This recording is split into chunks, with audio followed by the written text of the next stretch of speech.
Blacksmith of the Apocalypse. By Arcuser. Chapter 951. Neither Seth nor Evie. Under the strikes of his hammer, the crystalline material was filled with his magic power and became malleable. As the hammer struck, demonic runes took shape from Seth's unintelligible growls and fell onto the enriched Necron. The blacksmith folded the material several times, to make sure the demon's blessing permeated it evenly. Murmur's tune was surprisingly enjoyable for Seth, although it was hard on his throat. The reason was quite simple: he did not have to care about the price.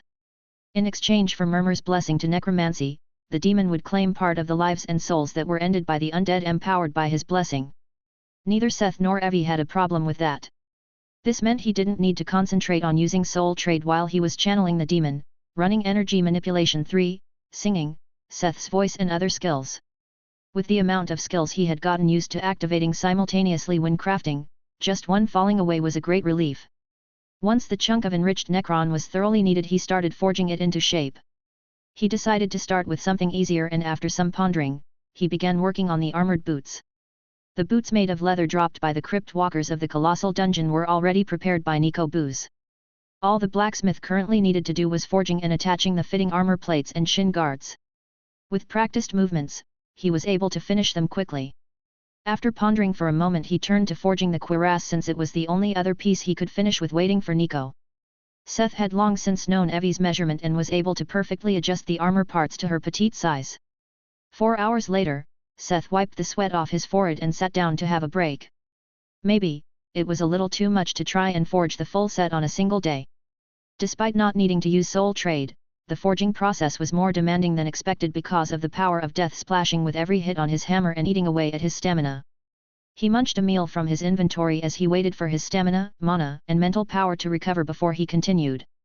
The armor set the blacksmith had come up with this time was not a traditional armor design from Forgebrand's archives. Instead, Seth took inspiration from some of his favorite games he used to play when he was younger, as well as some movies. This became most obvious with the headpiece. After the Necronite armor, Seth realized that full plate armor was not Evie's style. The headpiece he planned out was the product of goldsmith and blacksmith, as well as a genuine fantasy gear. A black circlet, like the refined version of the colossal lich's crude crown. Adding to it was a black veil of fine chainmail that would later be lined with the death fabric. Despite taking ages on the fine rings of enriched Necron, Seth did not delegate any of this work to his assistants. This way, it quickly became evening. There were only 2 things left to forge for the set. One were plates he would add to the sleeves of the gambeson of death, to give Evie at least some shoulder and upper arm protection. The other was the pair of gauntlets. Like the headpiece, Seth wouldn't be able to complete them until Nico Booz was able to spin and work with the yarn of death comfortably. The blacksmith hesitated, because it was getting late, but decided to go for it. There was not that much left to do, anyway. Just as he wanted to continue, his communication orb on his workbench started ringing. "Mary? Why are you calling me?" he asked, surprised. "Come up quickly, there was a terrorist attack in Delta." His heart immediately dropped when he heard what she said. "Did something happen to Mina, Finn, and the others?" "I'll be there in a second," he interrupted Mary and directly teleported to the elevator, which directly allowed him to enter the embassy from below. Just a minute later, he stepped out into the small private room behind the entrance hall. "Mary, what happened? Are Mina and Finn okay?" he exclaimed as he breached into her office. The people inside, who were focused on the scenes inside the big transmission orb on the table, looked up in shock. "Hey? What happened to Finn?" Lena suddenly interrupted Mary agitatedly, leaving everyone in the room stunned. An awkward silence ensued and they kept exchanging clueless looks. "You called me because of a terrorist attack in Delta, right? Aren't the girls and Bulko out there?" "I thought," Seth tried to explain. As he spoke, the others understood his reaction and Lena visibly calmed down, too. "This has nothing to do with them," Mary explained calmly with a wry smile. "The terrorist attack was on the underground granaries of Delta. There is nothing clear yet, but the news said that more than half of them have collapsed," the Chosen of Hestia revealed. The blacksmith looked at her stumped. During the construction of the districts, all infrastructure that was needed to sustain the life of the population had been moved underground to save living space on the surface. Granaries, water supply, power plants, emergency shelters, and storage space, everything needed to drive the district as well as some parts of the living spaces, it was all under their feet. Well, not under Minas Mar, but under the city in general. Seth stared at the orb, where scenes of collapsed buildings could be seen. In many places, the city above the granaries had also collapsed, creating pure chaos. Did Delta ask for help? Seth asked seriously, watching the scene of rescue forces scrambling across the ruins to find survivors. At this point, it was a good thing that many people had already left the district. This meant many of these buildings were almost empty. Mary shook her head. No, but he asked Wolfram and a troop of Golem Knights to go and help anyway, she explained. Seth nodded in agreement. But we didn't ask you to come because of that. We have to talk about the future. Without Delta's granaries. Right, if half of the granaries were destroyed, he mumbled. It didn't take long for Seth to catch on. Ge grimaced. The chaos in the city was not the only problem. The others also had a complex expression. After roughly 3 years, most of the storage and rations from the time before the apocalypse were used up. Beta had fallen, Y City had lost its technology, and had recently become a lawless zone. Currently, the granaries of Delta were the only functioning ones from the old world, and they had been barely sustaining the remainder of humanity. Although Delta was the smallest district, one couldn't underestimate the yield of these high-tech facilities that were able to automatically grow and harvest crops across several tens of underground layers. They were able to sustain hundreds of millions. Most of the regular food, currently stored in and circulating throughout Minas Mar, came from the granaries of Delta. So shortly after their foundation, they were still highly reliant on Delta's food production. Only cities like Mount Agra, which already existed on their own before, were truly self-sustaining. Whoever was behind this had hit the current Earth at their weakest point. Even Seth knew that there was next to no food production outside of the old districts. We are facing a possible food shortage, Lena summed up the situation seriously. If we say about 60% of the granaries are destroyed, wouldn't the rest still suffice to sustain us? Seth asked, optimistic. They learned fundamental knowledge about the districts in school. If remembered correctly, Delta would have had a little less than 200 subterranean granaries, that could sustain the basic needs of up to 600 million people. Even though this was not even a quarter of the average population of a district in its prime, the apocalypse had taken its toll on the populace of Earth as well. However, Mary shook her head. It's just a rough estimate, but with all the refugees from Gamma, Beta, Sigma, Delta, and Epsilon, Minas Mar alone has almost 270 million people. Delta also remains with roughly 120 million. Seth gasped for 2 reasons. The first was how far their population in general had fallen. Roughly 400 million people were left, not counting those still living in the ruins of the districts. Compared to the over 15 billion they were before the apocalypse. The other was that it was the first time he actually heard how far Minas Mar had actually grown since he returned from vacation. The number had more than doubled since they defeated the scene in Y City. How much of Epsilon had actually evacuated to the 4 tree stations close to Y City? If it was like this, then there really was no barely scraping by, if more than half of Delta's granaries were destroyed. Even if Delta starts reconstruction right away, there is no emergency storage left. This will have a massive impact on Earth, Mary claimed. The food prices are bound to increase rapidly, Jane commented grimly. Although they were reliant on Delta, they had other options, such as trade across the pathworks with the help of the System Church.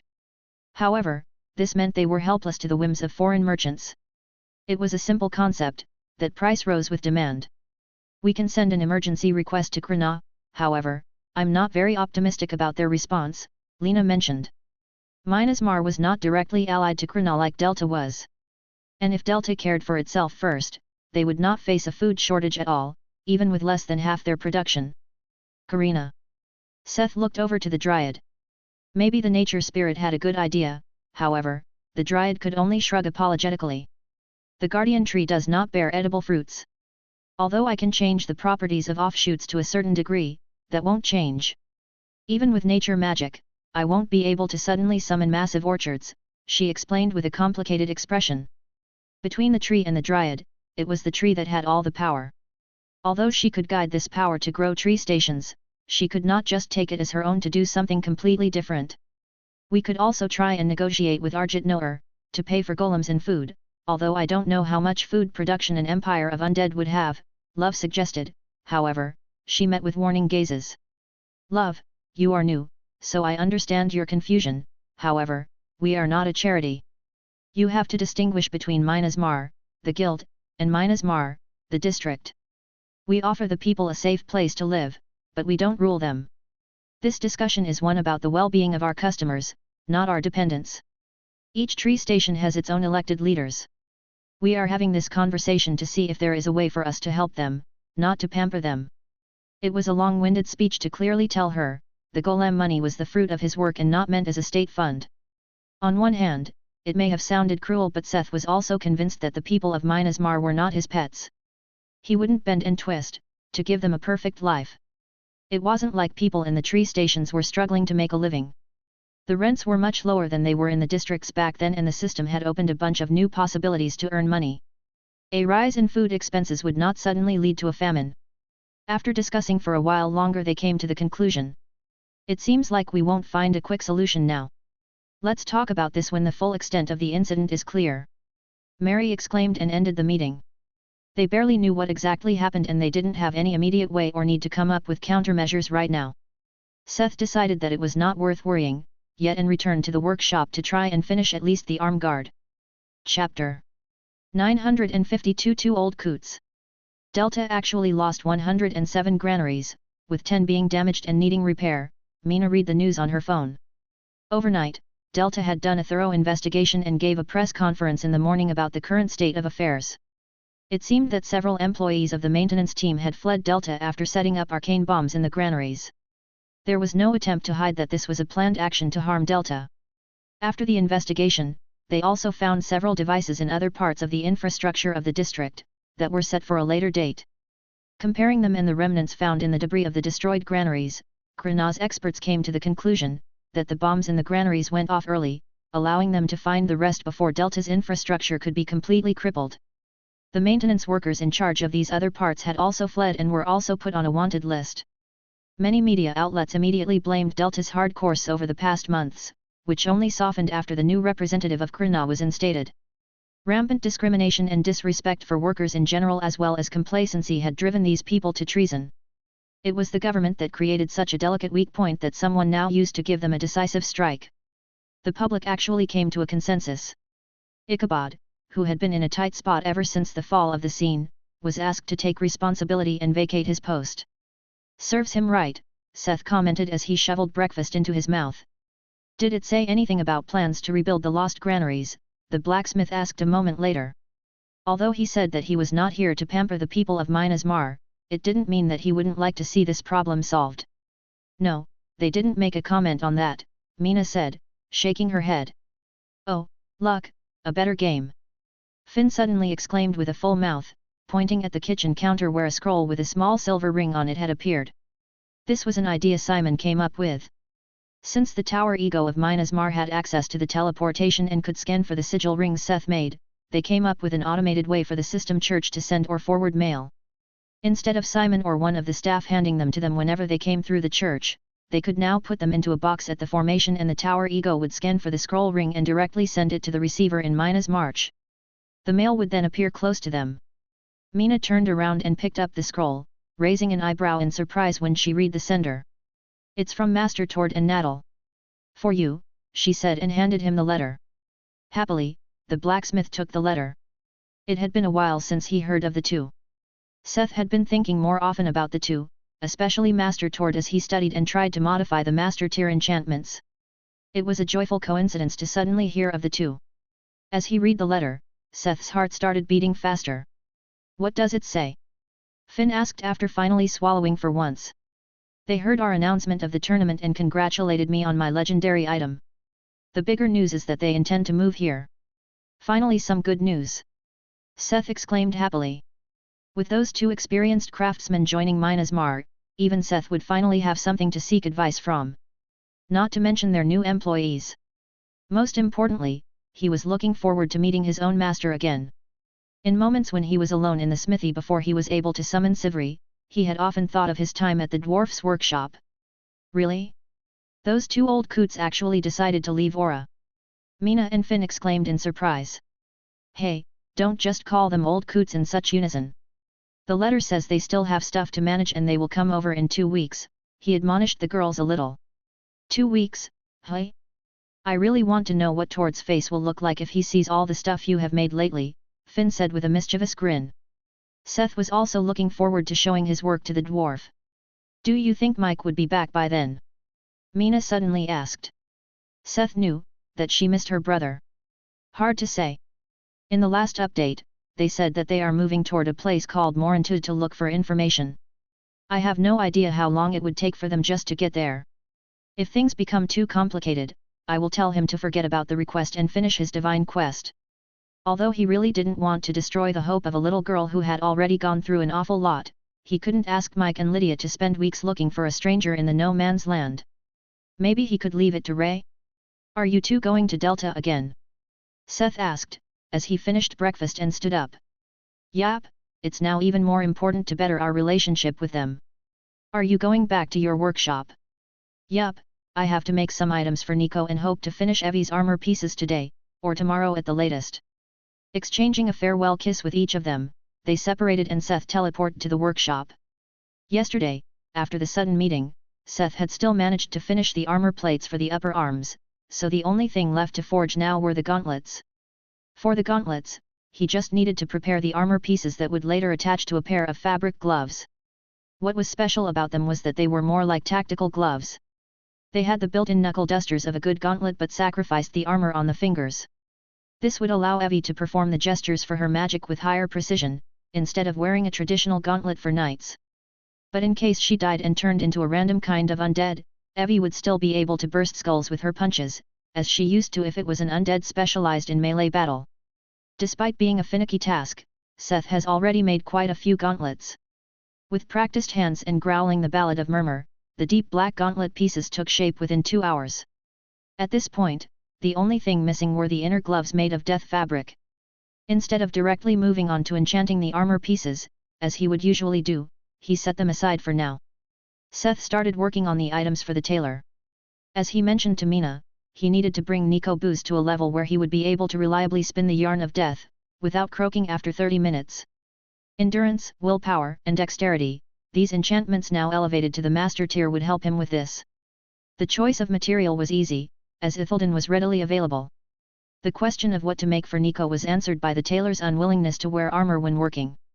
Something about feeling weighed down or caged in armor and being unable to unfold his creativity. Esoteric bullshit. No armor meant accessories. 4 rings, a necklace, earrings, and maybe he would be able to persuade Nico into getting a septum ring? Seth, you could leave those to me. Sivri mentioned by his side, when she saw him planning out the set of accessories. The blacksmith halted for a moment and thought. She was right, but there wasn't really anything he could do with the time he bought like that. In that case. You know, I could. Or we split the work. That way it will be done quicker, Seth suggested with a smile. Originally, the thought of leaving it to Sivri had not occurred to him. He simply wasn't used to working with Sivri, yet. In Seth's mind, Cerberus was in charge of all the commercial stuff, and he was the one making things for the inner circle. Although he had already left work to the Golden Dwarf automaton, leaving things to her was not the first thing on his mind when he had the time to do it himself. He had no problem leaving annoying things to others, but when it came to dangerous things, or his specialty, doing everything on his own was still a bad habit. It was time to work on that, at least a little. Are you sure? Sivri asked surprised. Yes, I think I have not utilized you to your full potential. Let's work together on this, the blacksmith said. Seth suspected that he had yet to tap into the full potential of the speaking golem that used to work with his predecessor. He had stumbled around on his own, and only now, when he was looking forward to Tord's arrival, he realized that he might have had a well of knowledge right beside him, but never bothered to ask. Chapter 953 Nico's Bling. The next few hours, the blacksmith and the automaton were working side by side and Seth did his best to converse with her. Nothing personal, he didn't try to pry into Forgebrand either. It was a purely professional dialogue, as they made jewelry side by side. Although her specialty was jewelry and Seth had already inferred many of the things he asked about on his own, the conversation served as an affirmation of many of the blacksmith's ideas. In some points, Sivri could even correct him and give valuable advice on the usage and understanding of the master tier enchantments. Seth had never felt bad, trying to learn and realize things on his own, it was a challenge that made the work interesting. However, Having someone to guide him and confirm his own conclusions was motivating and helped lift his mood in a way he had never expected. At the same time, Sivri also learned and complimented him about the ballads and etchings. Despite being the chosen of Hades, Forgebrand was much closer to a pure blacksmith than Seth, who combined the class he inherited with the power of demonic bards. They actually found a way to split the workload. While Seth could concentrate on singing the ballads, Sivri was able to forge the jewelry. The bard didn't know whether this would work between strangers, or it only worked because Sivri was part of his skill. As they talked, sang, and worked, the accessories that were only roughly planned out at the start of the day took shape in a matter of hours. Following Sivri's suggestion, these items were not equipped with souls, for now. Instead, she showed him how to use rechargeable monster cores like gems as a power supply of items. If someone was not a spirit smith, this was the most common way for talented blacksmiths and goldsmiths to power enchantments. According to their estimates, this would allow Nico to use them for several hours per charge. Since Minas Mar had the ability to create artificial magic crystals, recharging was not a concern. It was a cost-effective method, and Seth would still be able to add fitting souls later on if needed.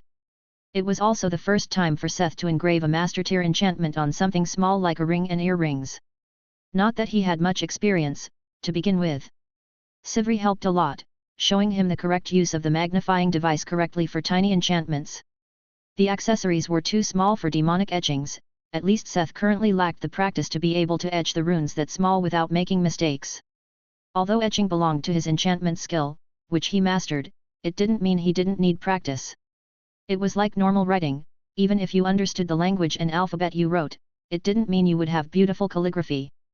This was why he usually shifted etchings for small items to their soul, instead of the item itself. Taking a lunch break around noon, they finished 4 rings, 2 earrings, and a necklace in the late afternoon. The effects of the items were as simple as they were powerful. Apart from the Ithildan's basic option to improve the power of magic, each piece raised either willpower, endurance, or dexterity by 110.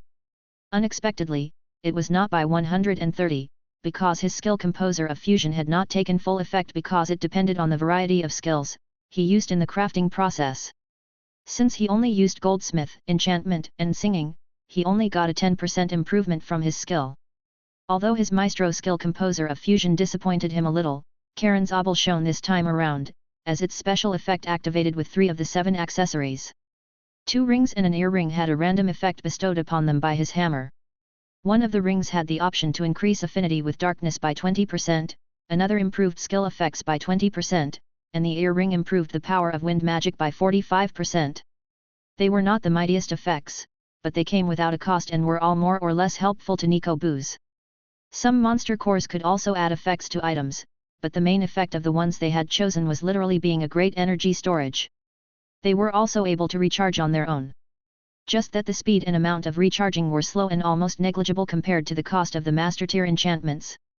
This was fun, Seth exclaimed when the finished items were laid out on the table before them. Although the system did not recognize them as a set, they very much looked like a set of relic-rated platinum jewelry, set with canary diamonds or citron, because of the translucent, yellow color and cut of the monster cores. It was fun, Sivri agreed happily. After the first few accessories for the field teams, Sivri had been left to her own devices to create jewelry for the Oath Guard from the materials in the workshop.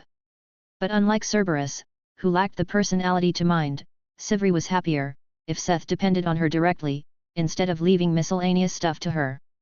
As a last step, Seth started renaming the accessories. Just because the system didn't acknowledge them as a set, didn't mean Seth could simply rename like they were one. With a grin, he started to name them.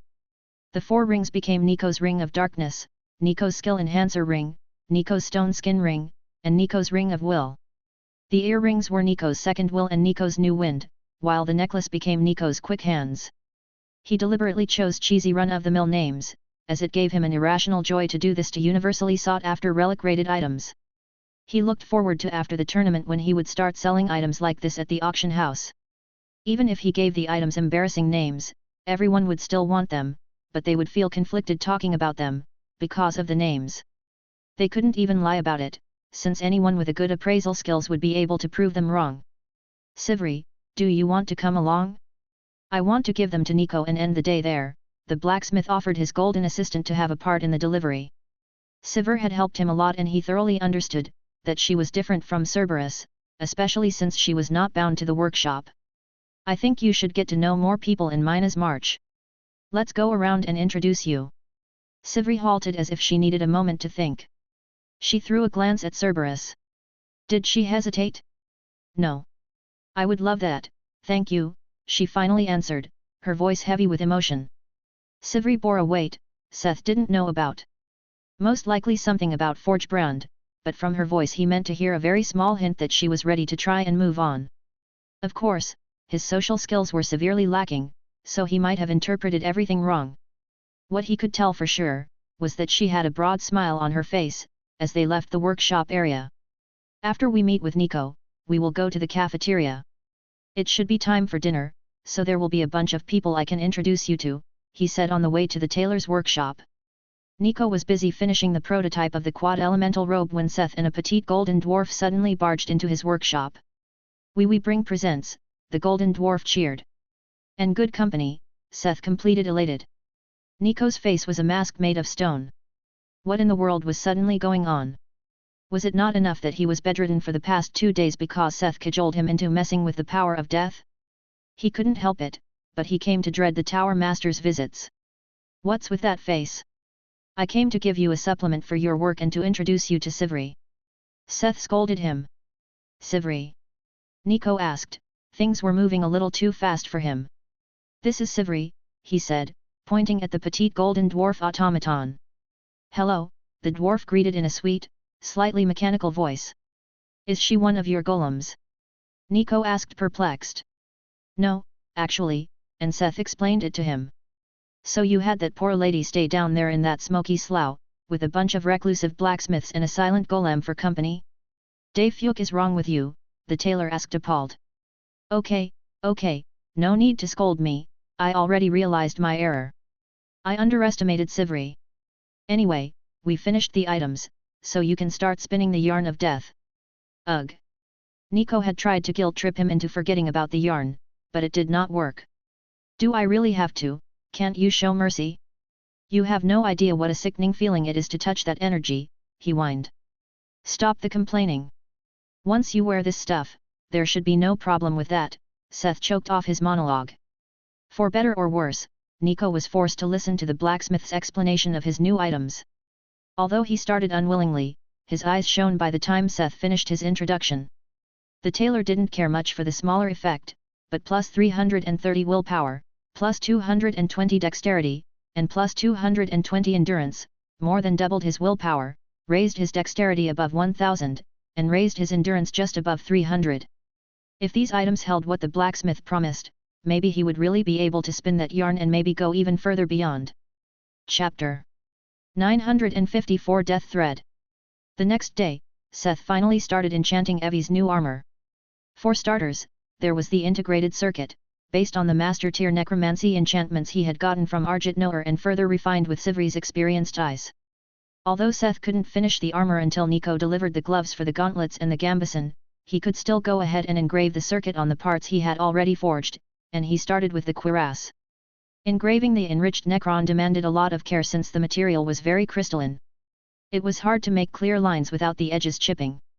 Especially when working on these very complicated layouts with thin, crossing lines. This was why Seth worked deliberately slow and meticulously. It took him all morning just engraving the part of the modified circuits onto the body armor, but he was very satisfied with his work. The fact that he didn't have to use so many skills at the same time, allowed him to immerse in the concentration. It was kind of meditative. When he finished the engraving, he took a break and changed his utensil to the brush. The center of the breastplate was still untouched and pristine, this would change now. Slap dap in the middle, Seth drew a magic circle using conjuration. Etching a long poem of demonic runes surrounding the circle, the bard channeled murmur once again. After the last rune was drawn and the acid ate into the enriched necron, a rush of dark energy flowed into the etchings and the surface of the circle surrounded by runes turned into a bright mirror covered in frost. This was not actually an enchantment, but an application of conjuration. Demonic enchantments usually came as permanent effects with varying degrees of cost depending on the demon who lent its power.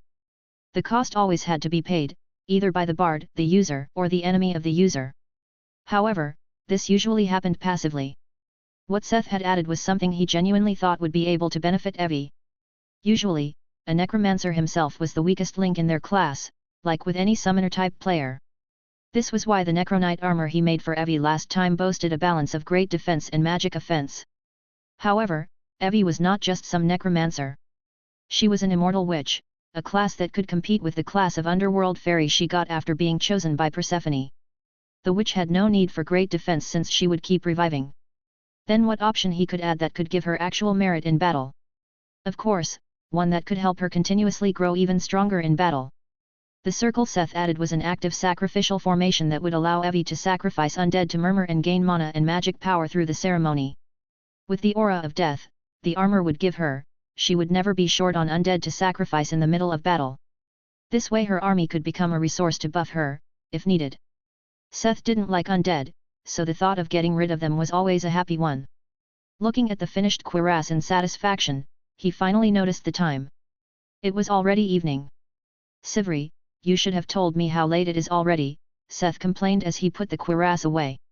He had gotten a little closer with Sivri and spoke more normally to her like she was actually his assistant and not part of his skills. "Sorry, I didn't want to interrupt your work," she said with an apologetic smile. "It's okay. I think we should finish for today and..." He was interrupted by his communication orb vibrating across the table.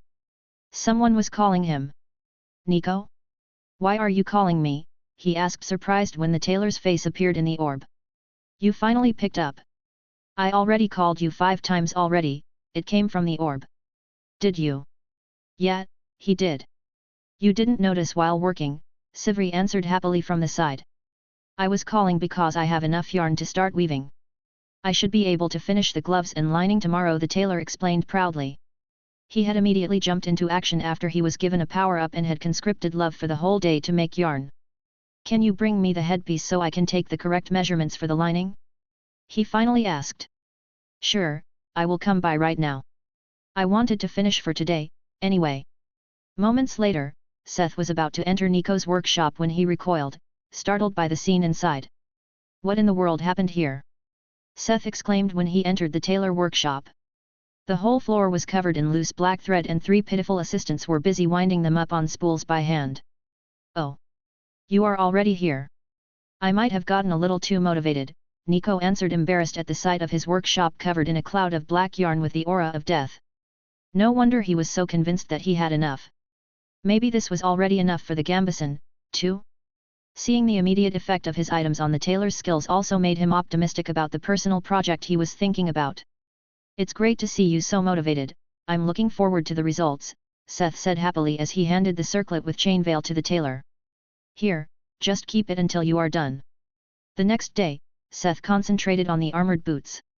There was no way of adding a master tier enchantment to the boots, on top of the part of the unified circuit, which was why Seth only added the complex enchantment of agility to each of the boots. Speed was key, no matter the class. A ranged fighter as well as a melee fighter needed agility for their job. Evie already owned lunacy accessories to boost her power as a caster. Enchanting took much less time than the cuirass and it was still late morning when the blacksmith finished. The blacksmith did not want to add souls to any of the items, yet. He wanted to be able to assemble the armor and attune the pieces to each other before he began the soul forging, in case he needed to make adjustments. This only left him with the arm guard and the pieces of the gauntlet for now, since Nico currently held onto the headpiece. There was not much to do for the upper arm guards, as all their capacity was taken up by the integrated circuit. To begin with, they were only there to connect the set. "Welp, I will take a break until Nico is finished with the..." Seth. A brightly smiling Nico Booz barged into the workshop. In his left, he was holding the circlet with the veil of black glittering chain mail, which now had a fine lining of black padding. In his right, he held a pair of gloves that looked almost elegant, except for the fact that the back of the fingers and hand were reinforced with black leather.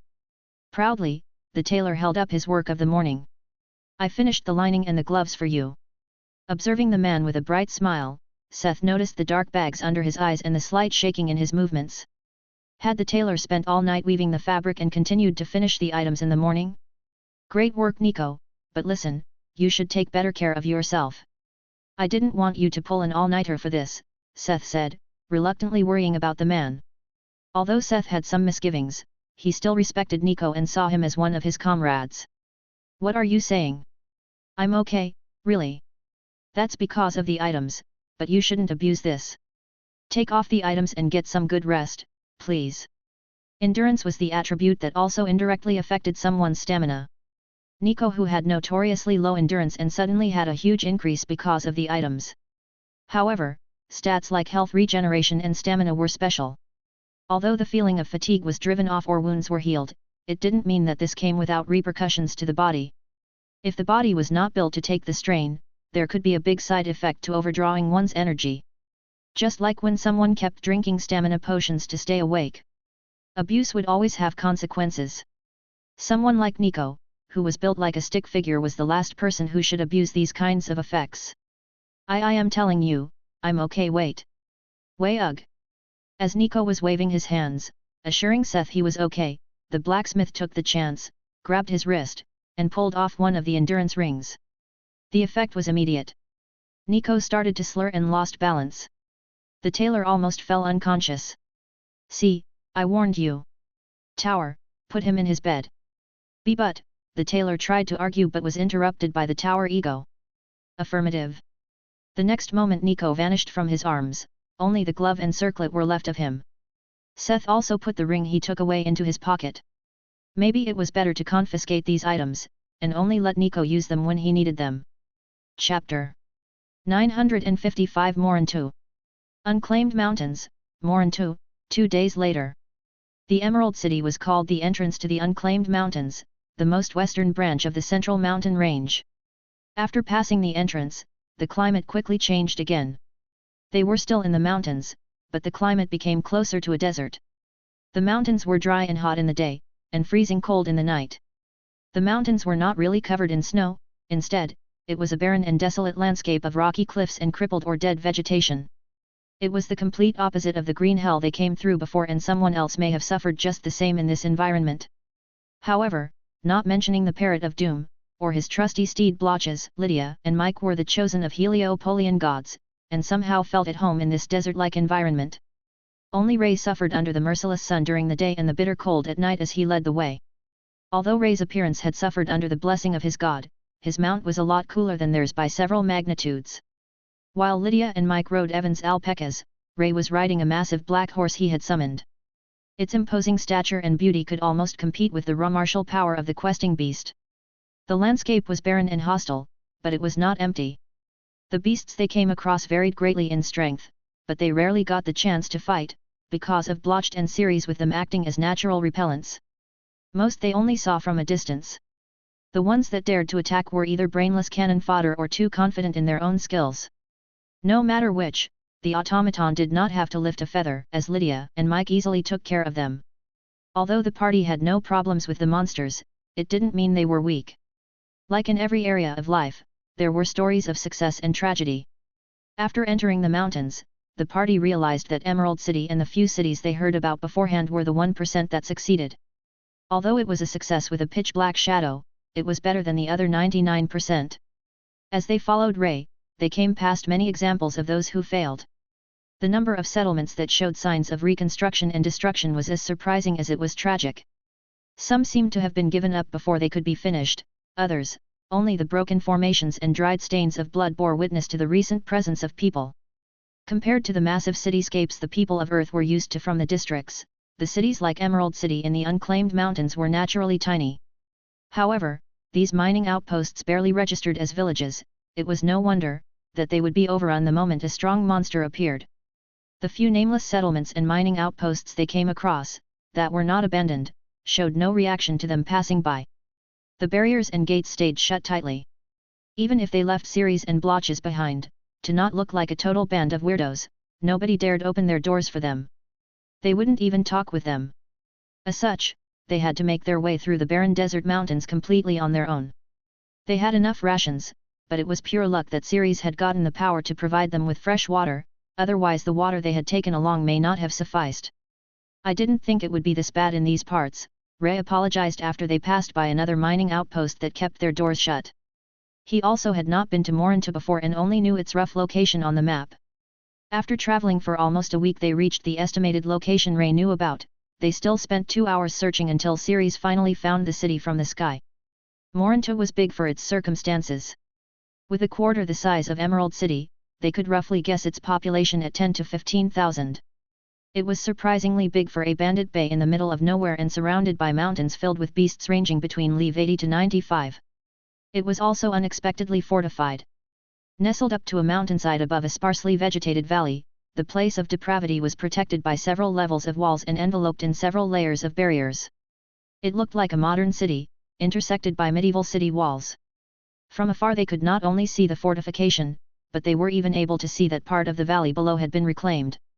A patchwork of fields with crops growing on them could be seen at the foot of the mountain. Bandits that are farming. Mike mumbled at the sight of the city above a valley of fields. Although it's a lawless place, it doesn't mean it is without order, although we may not like the kind of order, Ray mumbled with a complicated expression.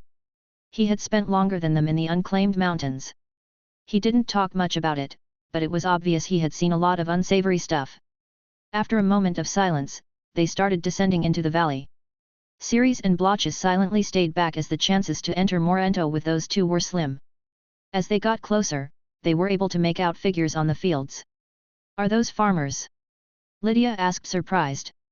As a citizen of Earth, who had never left her world and never seen someone work the field, farmers were something from history books. They are the reason we are here, Ray said grimly after a moment. Slaves, Mike spat out in disgust. Even from far away, the group of people who stepped on the path of legends could make out the ragged appearance of the people working the field.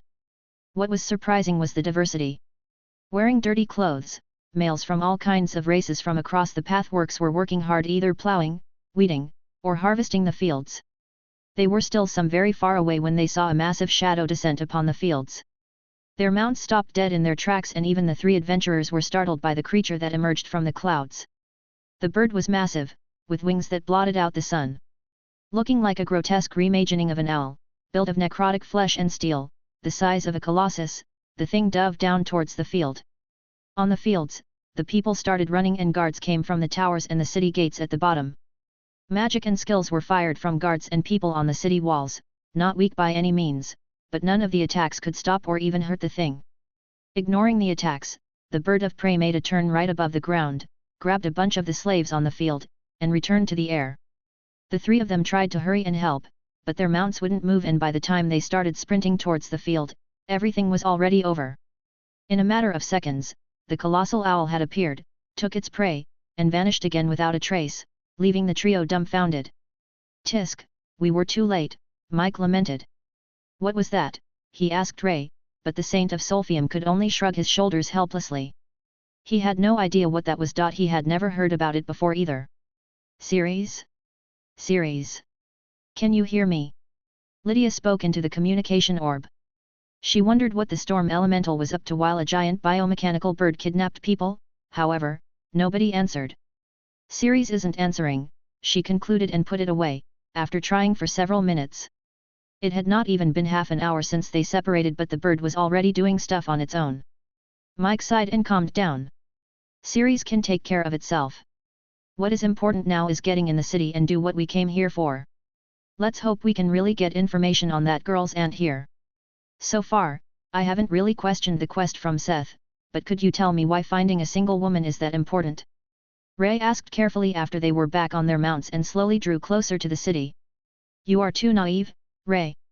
This isn't just about this woman, Lydia answered him. What else is there? Ray asked a question Seth would have also asked in this situation. The blacksmith simply had not expected that finding her would become such an ordeal. Isn't it obvious, we are here to find justification? We need a good reason so Minas Mar can get involved in the business of the unclaimed mountains.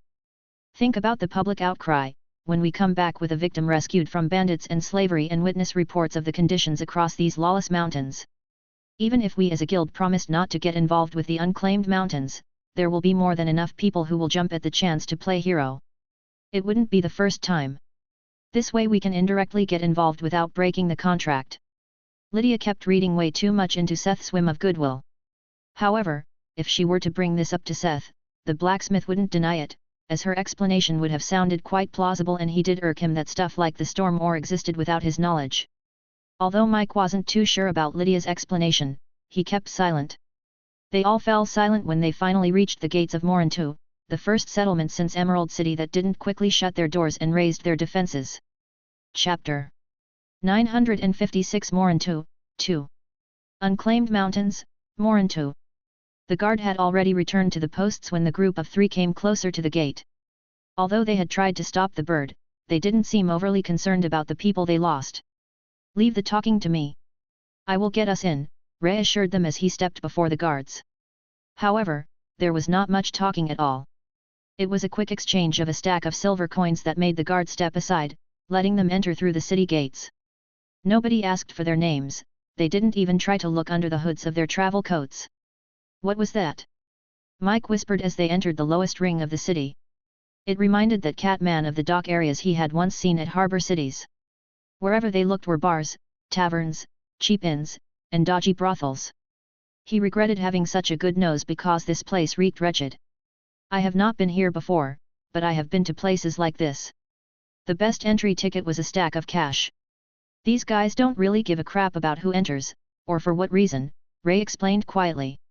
They walked a while through the streets, crowded with people from all walks of life, most of them very evil and intimidating walks.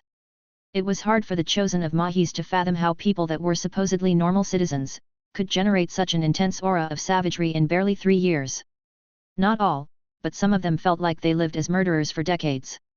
"Let's find a calm place to talk about our next steps," Ray whispered to the 2, as he led them up a soft slope, to get further up the mountain's side. Ray was aiming for the next inner wall that was slightly up on the hill. After another sum of money changed owners, they passed through the first inner gate. The buildings here looked better, and the crowd was thinner. They found a tavern that was almost clean, and the people inside seemed half-decent. The 3 even dared to order drinks. "We have to get information, first," Ray whispered. "You don't say," Lydia commented sarcastically. They were all clear about the fact that they needed to collect information first. They needed to get a general overview of Morintu before they could decide where to look for information on slaves and possibly the whereabouts of the kidnapped woman. "I think I already found a way to shorten this process," Mike suddenly said, raising their hope that they wouldn't have to spend time in the slimy taverns and reeking brothels of the lower city. While the 2 had bickered, he had kept listening to the conversations around them, silently. "They have an adventurer guild here, we should be able to get basic information there. Those guys mentioned it's in the 3rd ring. If this is the 2nd ring, I guess we have to get up one more," the Catman explained. "Great, an adventurer guild," Lydia praised, taking a big sip from her drink and grimacing at the taste. "This is an adventurer guild," Lydia mumbled. Built into the remnants of an old ruin and topped with a shabby wooden roof, the place looked like absolute shit. The crumbling walls were stained from rust and exposed the steel reinforcement in many places. Some of them show clear signs that someone tried to break the metal out of the wall at some point. "Well, it says so on the sign," Mike said, pointing at the sign that showed that this was supposed to be a branch of the Adventurer Guild. The sign was the only thing looking halfway presentable. "Maybe we should just go in," Ray suggested awkwardly and pushed open the door. The room behind was filled with half-broken furniture. At the opposite side of the door was a small counter. "Hayek." The moment they entered, they saw a figure quickly duck down behind the counter. "Jay, just take a token over there and swipe it across the orb if you want to register or leave your request on the table beside the door," a girlish voice called out from behind the counter. Carefully, the 3 stepped to the counter, looking at the girl, cowering there.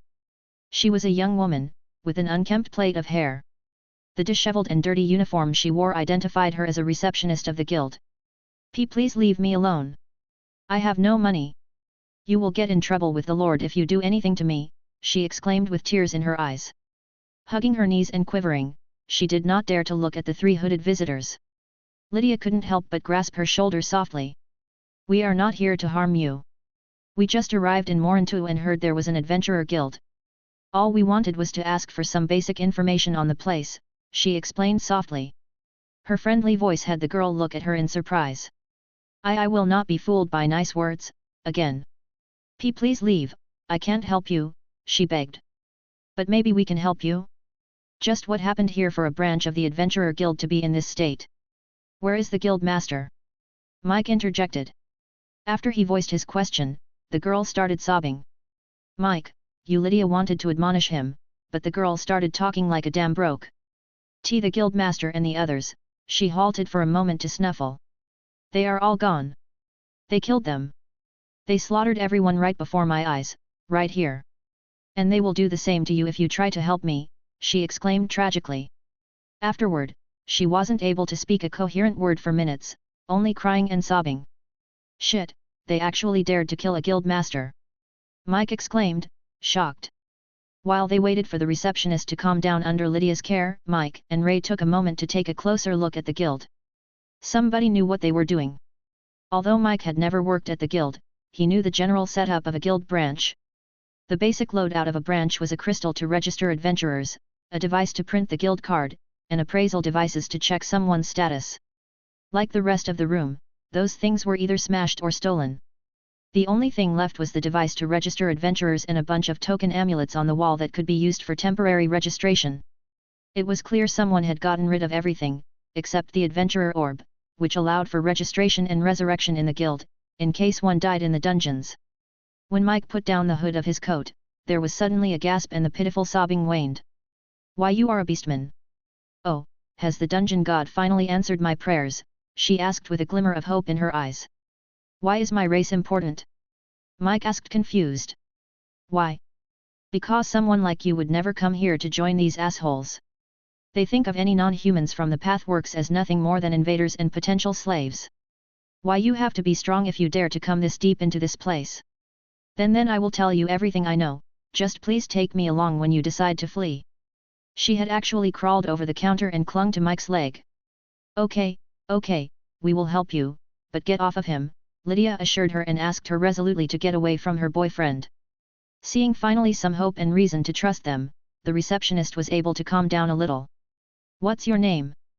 Lydia was finally able to ask her. I am Holly, a junior receptionist at the guild, and with that, they were finally able to have a conversation. Holly's story was not the most complicated one, but tragic, nonetheless. She had come here with 2 other receptionists, the guild master, and a team of 5 A-rank adventurers. The former Lord of Morinto, a businessman from Y City, had generously gifted this ruin to them. With gritting teeth, they accepted. Originally, they wanted to move once business picked up, but everything fell apart when the new lord rose to power.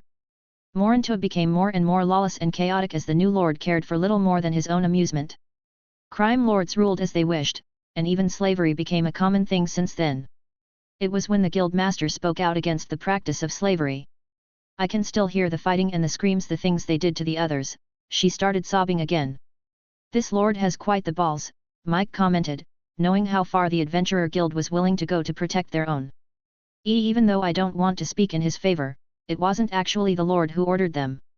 The only reason I didn't suffer the same fate, was because his servants suddenly appeared and killed the attackers, she mumbled. Of course, I know I'm only to separate and maintain the spawn point and resurrection, but there would have been no need to kill his subordinates, if this was planned by him, she said. Her voice had become stronger, now that he had calmed down and saw a chance to get out. Maybe even more than just getting out. So the Lord is not the one actually ruling this place, just the strongest fist. Can you tell us more about those crime lords? We are actually looking for a woman. She was kidnapped from a caravan, roughly a month ago. Ray took the initiative and asked about their original business. You were looking for someone? Arim, if she was kidnapped, then you will have to look into Bart Hollow and Valentino. Rumors say that more than 90% of the slave trade in the unclaimed mountains goes through their channels. If there is any place in Morinto with info on your friend, it's the place of either of the 2, she asserted after pondering for a moment. Their houses are up in the 5th ring, close to the manor of the city lord. It will be hard to sneak there, she warned them. Do you think this problem could be solved with money? Ray asked. Money? Holly echoed confused. Chapter 957 Morinto, 3. Yeah, they are crime lords, so shouldn't they be greedy? Wouldn't it be a lot easier to ask for the information directly and pay for it? We might even be able to buy her back for the right price, the Saint of the Ugly Sun asserted. Ray, we didn't really bring a lot of money, Lydia mentioned. Although Seth was Mr. Moneybags and would definitely approve Ray's method, given their current circumstances, Mike and Lydia didn't really bring a lot with them. They doubted it would be enough to do as Ray said. Don't worry about the small stuff. I will take care of the financial part. As long as it's viable, I'm sure I have enough money paid to them. I guess, if you have enough, they would see you as a client. Holly said uncertainly. Well, if something goes wrong, we can still beat the information out of them, Lydia mentioned. She wouldn't mind a chance to beat someone like that to death. If you really want to do that, you should start with Valentino. From what I heard, he is the one specialized in women and pleasure slaves. Bart Hollow likes trades primarily men and work slaves, Holly advised. I can give you a rough map of the city and where you find their houses and businesses, she added helpfully. What about you? Do you want to come along, or will you stay here while we are taking care of business? Mike asked her. If someone comes by while you are gone and they notice I'm not here, they will start searching for me. I will stay and pack what little I have, just promise to come back for me, she said almost composed. Following Holly's map, the three arrived at a modern mansion. As normal and even run-down as the lower rings looked, the architecture in the fourth and fifth rings was state-of-the-art, according to Earth's standards. They were the kind of houses the super-rich would build for themselves on the outskirts of districts or as a holiday home. Lydia knew this kind of style since her family also owned a few of them. Currently, they were in the fourth ring, standing in front of Valentino's business buildings, which looked like a very nice hotel. If they didn't know what his business was about, Lydia and Mike might have wanted to book a room here. They passed the bouncers outside without any problem and entered the lobby. It looked like Valentino had no prejudice towards the look of his clients. Despite looking ragged and dirty from the journey, they were treated with the same business smile from their secretary. How may I help you? Are you here to make a purchase, or maybe look at the wares for the auction? He asked in a soft voice. We are looking for a specific person that was captured roughly 6 weeks ago. We heard Sir Valentino might be able to help us. We are ready to pay the price for the information, even if the person in question is not here, Ray simply asked openly. Mike wanted to interrupt him and ask what he thought he was doing, but Ray stopped him with a simple gesture. With a nod, he pointed at the secretary whose eyes had become unfocused. A dim dark aura could be seen. The chosen of Mahis was able to sense a trace of divine power. It seemed that the power of Solfium could be used for a lot more than just the dark magic they had seen during the journey. While Mike calmed down, the secretary answered like there was nothing wrong with Ray's direct question. Of course, Sir Valentino knows almost everything when it comes to the business. You are in luck, he is currently free. I will register your appointment right now and you can take a seat in the salon, while I go inform him.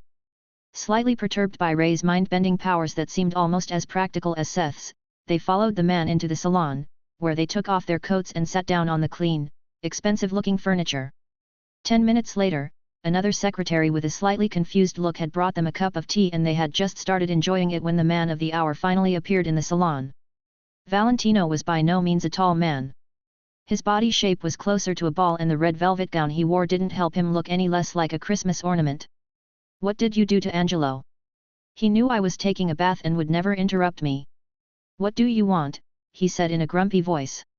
It didn't sound like he spoke out of concern for his subordinate, but more out of annoyance that someone touched his things.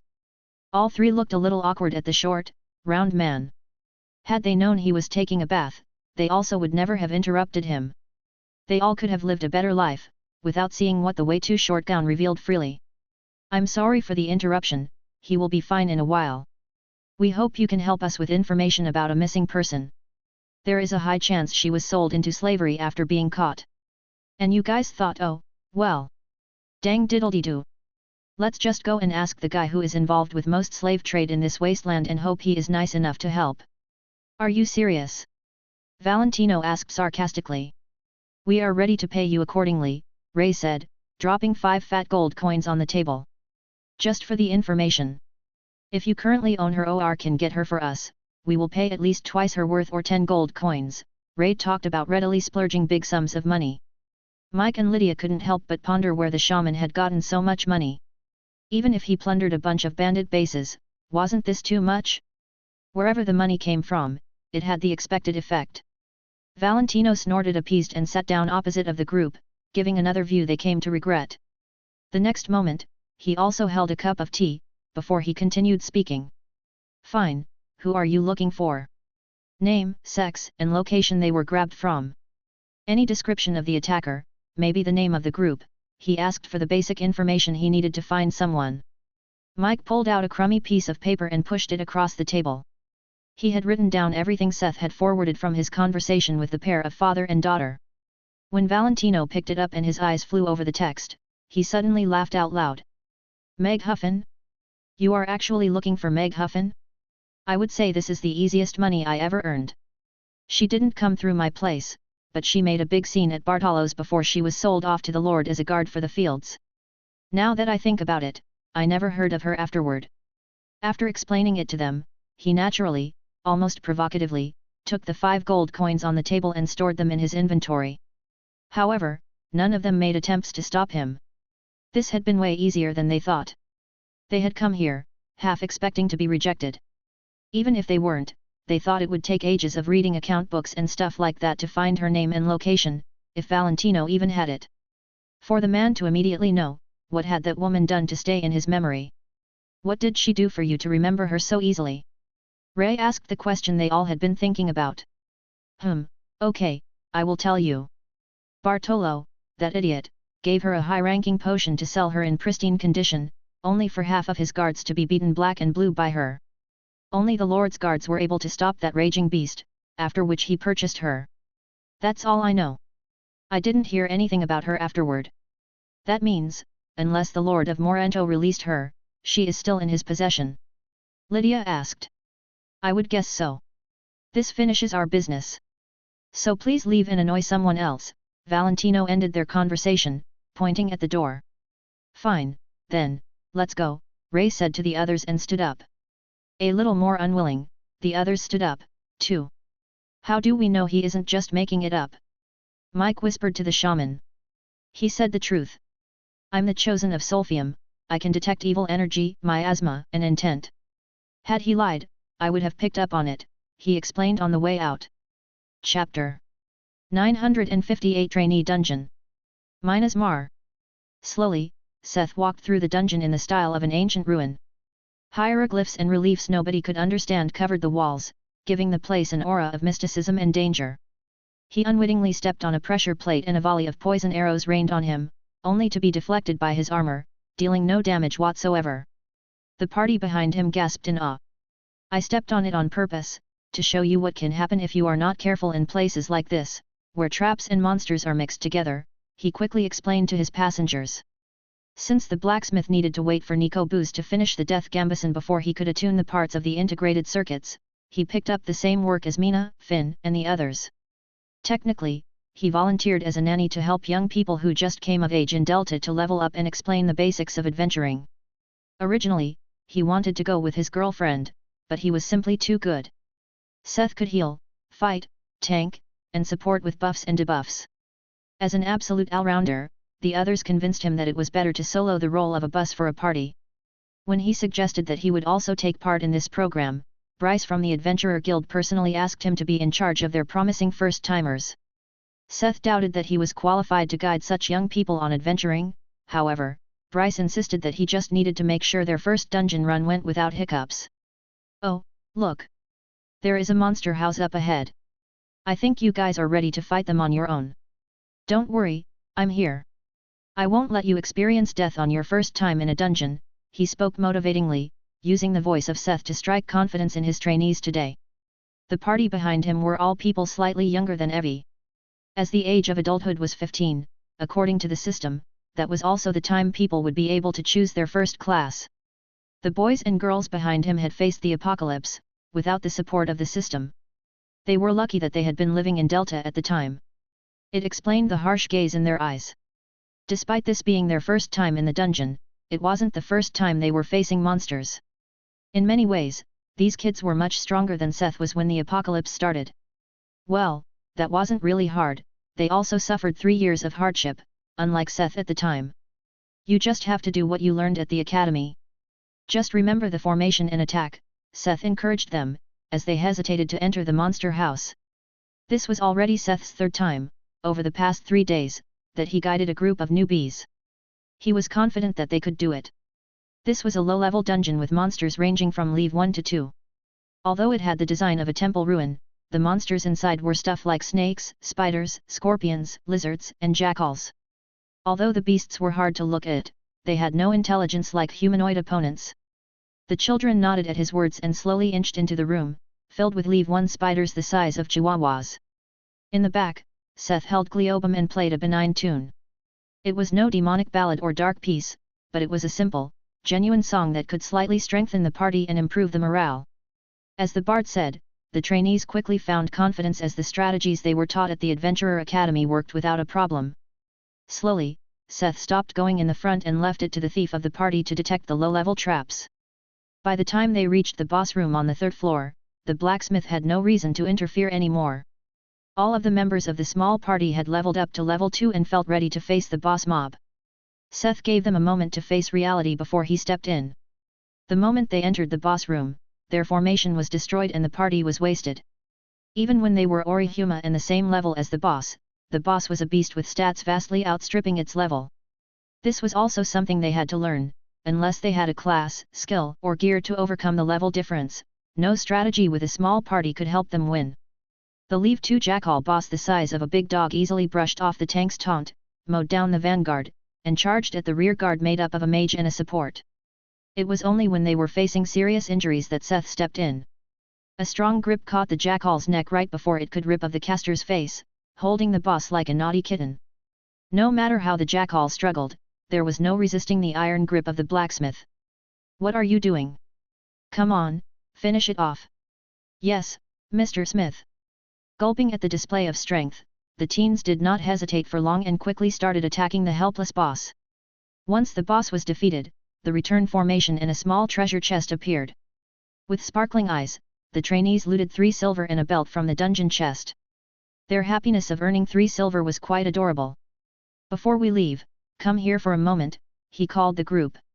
Although they had managed well, they were not without injuries. Although they had a supporter, he didn't know any healing spells, so Seth took it upon himself. He played a short song activating healing tunes of Apollo's scale, one of Lisitha's passive effects.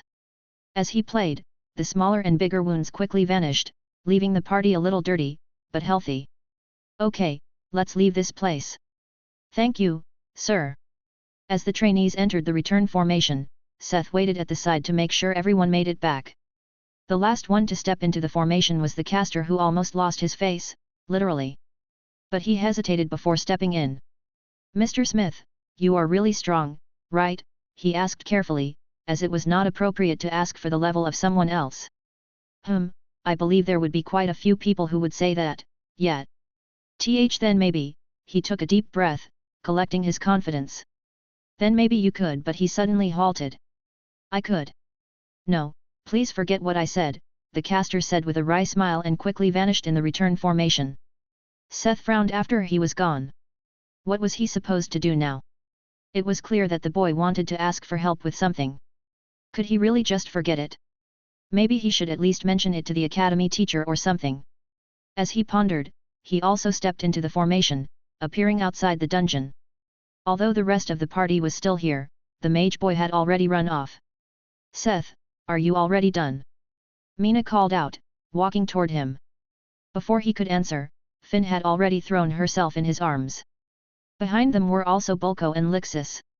Since they were doing this as lords of Minas Mar, and not someone nameless like Seth, they actually came from one of the few high-level dungeons nearby. "Whoa, you are from Mule Cat's Fur. Mr. Smith, you new lords from Minas Mar," the party leader of the trainees exclaimed. Despite Mina calling out his name, it seemed like they didn't catch on. "Yes, and I will probably have to leave with them." "Here, take this and get something to celebrate on your own," Seth said awkwardly and hesitated a moment before giving him 2 silver coins. His first instinct was to give him a gold coin, but thinking of their reaction to 3 silver, that might have melted their little brains. Although credits were still accepted, system currency had become more prevalent in ordinary life, and a silver was by no means little, if one could get a good meal for 40 copper, and that was after the price rose. "Thank you, Mr. Smith," the party called out with glistening eyes. "I'm glad that you were our guide for our first time," the leader added.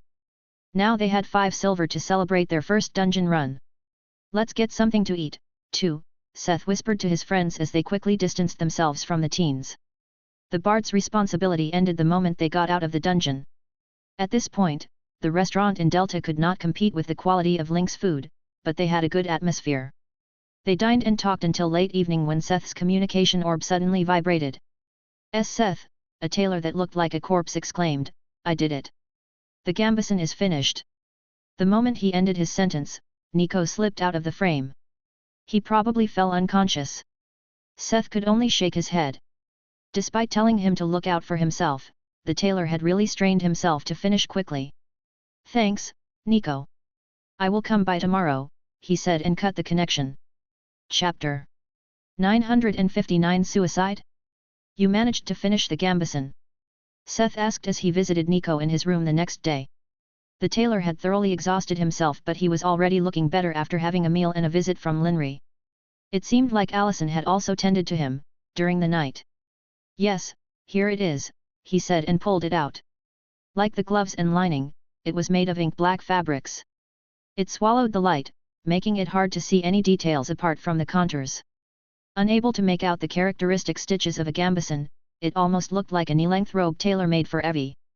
"It's called the Garment of Demise," the tailor commented and started to explain the effects of the relic-rated gambeson, as Seth's level in sewing was not high enough to appraise it himself using eyes of the maestro. The Garment of Demise had two basic effects. Death Domination, Aura of Decay. Death Domination was the power Hoskin had shown Seth previously. The golem was naturally able to dominate undead, without using something like a skill to force his will onto them. The golem had also shown the Aura of Decay, which was the power to exude the same black haze as love before she had gotten her body. Technically, it was the power of death leaking out, causing anything alive to rapidly decay. It could also turn corpses undead, if it didn't decay them to the point they couldn't function, like in Love's case. To rouse the aura of death, the user needed to inject their magic power into the enriched Necron. After the Love's aura of death was spun into a thread by Nico Booz, it was the same for the garment. The problem was that it would kill the unprotected wearer inside too. Hoskin had no problem with that since there was no flesh, but even for Evie, who was an immortal witch, constant decay would have been a nuisance, if one ignored the terrible pain of dying of rapid full-body necrosis. This was exactly what made the integrated circuit to guide this aura of death away from the wearer so important. A faulty circuit or a missing set piece would simply spell death to the user. Apart from these two effects, it also had the effects of auto-sizing and doubling its physical defense if infused with magic power. These were effects from Nico's master-level weaving techniques. Apart from these, the gambeson was actually a disappointment as a defensive armament. The physical and magical defense were barely 300, even with the doubling of the physical defense, it was not even half the defense of the gauntlets. Seth already knew that the fabric wasn't going to be any good for protection, but this was even below his expectations. He was just glad that Evie didn't really have to rely on defense. However, there was one thing that made up for the lack of defense. The tailor explained that like the fabric he made from the elemental thread, the Garment of Demise was immune to physical damage. This didn't mean it could block physical damage, but it meant that physical attack would be unable to permanently rip the magic power kept in shape by the effects of Nico's skills. Strong magic was able to disrupt the fabric, but had to be really powerful. "Wait, you never told me that your elemental fabric had that kind of setting," Seth complained. It was the first time he heard about this. He got even more interested in the potential of this kind of thread. So much so, that he was seriously deliberating about further raising his sewing skill. If he raised this skill to the master level, his composer of fusion would also level up. If he then did stuff like boots and linings himself. Seth shook his head. He was jumping too far ahead again. "Thanks, Nico. Great work." He thanked the tailor and left the room with the gambeson. The blacksmith finally had all the parts of the armor that he needed to attune the circuit parts and then start on infusing soul armaments. He had finished engraving the circlet and gloves 3 days ago and had only waited for the gambeson. "Sivri, can you prepare the mannequin for me? Set it to Evie's size, please." "Will do." The golden automaton said readily and set up the mannequin that Bess, the bowyer, had prepared for him. Although the aura would only activate when supplied with magic power, there was no need to take a risk.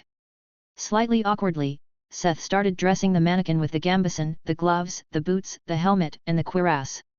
It was his first time dressing a puppet, but he managed to equip everything after a moment. The mannequin was a special product that was able to supply magic power to equipment to test it, but before that Seth had to attach the upper arm guard to the Garment of Death. As they were needed to complete the integrated circuit, their position was one of the most important details. Using the straps of the arm guard he was able to fix them at a temporary position to test it, before permanently affixing it to the gambeson. Once he placed the arm guards, Seth activated the mannequin and it became immediately obvious where the circuit was faulty since the mannequin started blackening wherever the aura of decay was not properly channeled. After blackening the mannequin in a few places, the blacksmith quickly found where the partial circuits needed mending and proper alignment. There were a lot fewer flaws than he expected, and after fixing them he could rivet the arm guards in place and finally start making the soul armaments. As to what souls he was going to infuse into the armor, they were actually picked out by Evie from among the undead crypt knights of the colossal dungeon. The underworld fairy had ripped them from her own servant, the ones she stole from Eskuk. The colossal lich had really turned out to be a giving tree for the immortal witch. Each of the souls she had given him was massive, and at least rare. They were souls that had once belonged to valiant colossal knights and warriors. As such they all held various improvements to warrior and knightly skills. Originally, she had given him the souls for the necronite armor, but Seth had pulled them back out before he turned the armor into a necromancer golem. The golem was still around. Arjit Noor had already begun releasing slaves, but they had not yet come to redeem their discounted goods. Seth had made it clear that they wouldn't deliver it to them, so they were currently waiting for a messenger to bring the payment and take the wares. Having harvested the souls back from an already finished item meant that he had to fix the damage, but Seth was already quite apt in fixing minor damages. He had already done that and more the day he made the necronite golem. The original necronite armor held 9 souls, but the new set only needed 6. Seth had prudently used the downtime to boil down 6 of the 9 souls into 3 with the soul refinery, strengthening their original effects. He had hoped to create another trait of some sort, but it was not that easy. Of the 6 souls, the soul of a magic swordsman stayed the only one with a trait. Its trait was called Mana Monstrosity and improved the mana recovery depending on the environment. If the surroundings were rich in mana, it could almost double the recovery. Other than that, the souls mostly improved combat ability and defense. Seth decided to start from the bottom, with the boots. Apart from the partial circuit, the boots he brought out were also both enchanted with the usual agility circuit. He fashioned the soul armaments from 2 of the massive night souls and then turned to acid and brush to enchant them. Among the list of enchantments, he had asked Arjit Noor for, was also an enchantment for magic step, the budget version of the blink enchantment an enchanter could imbue into an item. It was able to allow the user a quick, one-directional charge. With this Evie would have had another option to evade or attack on the battlefield, but they didn't give it to him. Not because they didn't want to, but because they didn't have it. For a similar effect, he had to turn to brush and acid. One of the reasons Seth wanted to upgrade his enchantments was because of the cost efficiency. Once a circuit was engraved, it only cost the mana it needed to activate. Demonic etchings were more difficult and either had a weird price, or it cost him a lot of souls to get the power without any strings attached. It wasn't a problem he cared about if outsiders were going to use it, but he preferred to keep the demonic influence low for his friends. Even with Tunomol owing him, it didn't mean he had an unending free supply. Especially since Tunomol was a wanted goat, he couldn't pursue his business as openly as he used to. The bard wanted to save on that expense, but it wasn't like he had an alternative at the moment. He didn't know the name of the demon in question. It was a ballad from one of the books that Dean Remington had given him. A big, old grimoire, and even the author of that book didn't seem to know the name of the demon, it was only referred to by an epithet Silence in the Fog. As Seth tried to channel this demon, he was overcome by a cold, wet feeling. There was no more conscious associated with the power that was flowing into the runes he was etching, but it felt like it was purposely sucking any warmth from his body. The effect of the ballad and the resulting effect was called Suffering Wind. A misleading name, it sounded like a curse, but it was a kind of charge skill, and then again it wasn't. The texts described it as a leap that turned the used into fog until they touched the ground the next time. The state of fog gave immunity to physical damage, as well as earth and dark magic. In exchange the damage from wind, whether it was an attack, or natural wind, was quadrupled. The increased wind damage was annoying, but not something that ruined the deal. To increase the usability of the leap, Seth went even further and enchanted both soul boots with it. This would double the number of times that fog leap could be used. Or the underworld fairy could chain them for more distance. By the time he finished, he was quivering from the cold and was happy when the demonic presence left. Seeing that the etching on the soul was successful, Seth didn't hesitate and infused the souls into the boots, before placing them in the waters of Styx. Ding! You have finished a relic-rated item. Fog's Triters of Death, L. Relic. Death set 1/X. Physical DEF 1275. Mag, Def 1555. 1 Death Domination. 2 plus 3 to Heavy Armor. 3 plus 5 to all basic Knight type skills. 4 plus 75% damage with weapons. 5 plus 70 Agility. 6 Active Skill, Suicide. 7 Active Skill, Suffering Wind. 8 plus 3000 Mana. Set effects, to be updated. 1 of a pair of boots that spell death for their wearer and his enemies. A diabolical piece of equipment from the hands of Master Smith, the first Master Enchanter, and Master Blacksmith of Earth. Once rumors of the armor's power spread, the item is guaranteed to become legendary. The number of effects was lower than his usual items, but that was okay. The only thing that surprised him was the second skill. Suicide? It took the blacksmith a good while to make sense of why such a skill had shown up here. Aura of Decay was missing and Suicide was there instead. It was quite obvious once he got it. Without the set effect, that would allow the wearer to use the aura, infusing magic power in the boots was plain Suicide. If he was right, every individual set item would offer this skill. It actually wasn't a bad skill for Evie, as it could allow her to repeatedly kill herself if she tried to revive as a specific undead. However, the situation would probably have to be very dire for her to do something like that. Again, dying from necrosis was not a fun thought. Putting the finished boots aside, Seth stretched and started on the next item after a short break. The Cuirass. Chapter 960 Cuirass of Death. Seth had already decided on the soul for the core piece of the armor. He chose one of the souls he had further refined that combined a strong affinity with heavy armor and pugilism. It seemed like a good match for the Cuirass. After the short respite of forging the soul armament, he faced the consequences of his choices. The enchantment he prepared for the Cuirass was the generic automaton core circuit of Hephaestus.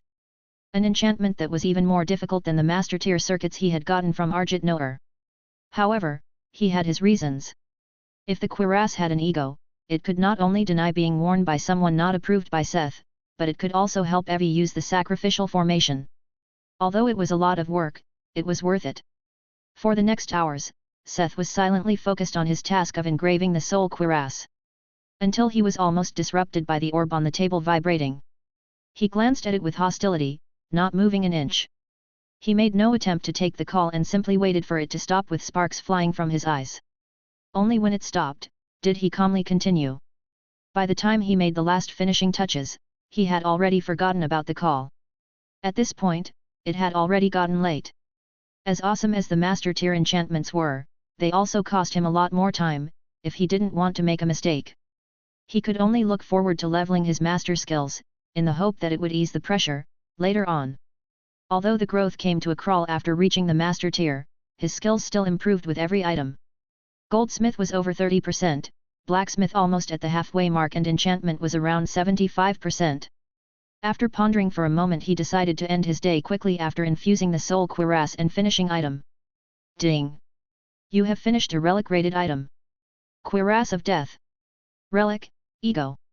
Death set 1/X. Physical DEF 1675. Mag, Def 1750. 1 Death Domination. 2 plus 5 to Heavy Armor. 3 plus 5 to Pugilism. 4 plus 5 to all basic Knight type skills.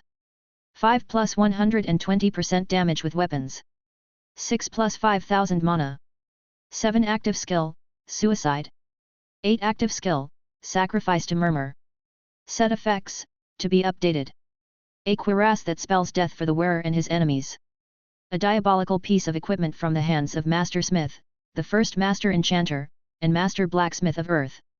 Once rumors of the armor's power spread, the item is guaranteed to become legendary. Requirements: acknowledgement of Cuirass of Death or Master Smith. Well, the description was pretty much the same as the boots. At least this confirmed his suspicion that Suicide was a skill they shared, because the death aura would only become useful once the integrated circuit was completed. Seth spent another moment on the setting of the Golem Ego before he ended his day of work. The next day would be a challenge, because he would start working in items that were partially made up of the fabric of death. Seth had deliberately planned to work on them last. The reason was because he was not confident in his skills. His soul infusion was already level 8, but he was unsure whether he would be able to infuse the soul into fine fabric. Seth had kind of hoped it would level up when he was working on the other parts, however, he was not as lucky. The blacksmith already had experience in fusing a soul into a rough fabric, from when he made his golden fleece, but it was different back then because it was woven metal, which aligned with his class, like a chain mail. He also had experience with infusing souls into things that technically didn't align with his class, but those were possible because souls had a natural affinity with organic materials. The problem was that the fabric of death was neither. It was a thread of spun energy, neither was it organic nor did it align with his best crafting skills. Still, the blacksmith did not shirk back from difficulty. How would he actually improve if he wasn't taking the challenge? Sure, his skill level did not go up, but Seth simply planned to slowly get used to working with the death fabric, before facing the end boss. He would collect experience with the headpiece and the gloves, before trying his hands on the garment of death. Thinking of tomorrow, Seth cleaned the workshop. Before he was ready to leave, someone knocked on his door from outside. Why would anybody come to his workshop this late? Opening the door, he was greeted by a mildly familiar face. It was one of Mary's secretaries. "Tower Master, Lady Mary sent me to get you. Everyone is already waiting for you at the embassy," he informed the bard. "What? Why? I wasn't told there was a meeting," Seth asked, confused. "We tried to call you," the staff member said helplessly. "Oh. I will be there in a hot minute." "Seth, it's good to see you in good health," you greeted him amicably and pulled him into a hearty hug. "Did you grow again? Your presence seems to have gotten stronger," you commented after giving the blacksmith a good look. It was actually Master Mountain that had suddenly shown up at Myanmar's embassy. "You could say that, although it's just a little," the blacksmith answered with an awkward smile. It had been more than 10 days since their great announcement and the impact was surprising. Even though there had not yet been another chosen who came forward with some special material, the growth rate of Seth's power of existence made a big leap. Currently, he was earning roughly 200 points a day, which was equivalent to making 2 legendary items every day. Seth had not hesitated to invest his new wealth into raising his level of existence. Now, he had just managed to get enough points to raise it to level 2. To his dismay, the level of existence was even worse than normal levels. The needed power of existence grew exponentially. His first level, he was practically gifted because of his achievement in creating love. The second level was still manageable, costing 3,000 points. For level 3 he was facing the hurdle of a whopping 6,000 points. However, as Master Mountain had noticed, even one level was able to make a great impact, as raising the level raised the income, too. He had raised his level 2 days ago and since then he has seen a slight improvement in his income. Whereas the daily points had fluctuated around 190 to 200 before, they were now fluctuating between 195 to 210. After everything he knew, the blacksmith was sure this would scale up as his income increased. If every level up increased his income by 5 to 10%, it was definitely the right choice to concentrate the points he gained on raising his level at first, instead of squandering it on experimenting with his new power. "And how about you, you? Have you been well? You look a little disheveled," Seth commented on the cultivator's appearance. Usually, when the blacksmith saw him, the master's appearance was pristine with not even one unsightly fold or smudge on his white robes. The youth standing in front of him, on the other hand, looked slightly travel-worn and his robes were a little out of order. "Ah, I have been doing okay. My appearance is like this because I hurried here as fast as I could. I have something important you need to know." The cultivator suddenly turned serious. "Everyone is here, Master Mountain. We can begin the briefing," Mary interrupted them. Pretty much every founding member and person who had something to say in Myanmar had assembled in the meeting room. Lena had literally called everyone, the only ones missing were Lydia and Mike. Seth sat down beside Mina and Finn, who had returned from their PR work, while Mary gave you the position at the head of the table, so he could speak for everyone to hear. "I hurried here to warn all of you of a great source of chaos that may soon come over this world. The Immortal Summit of the Xi Guang province where I live, recently came to a decision."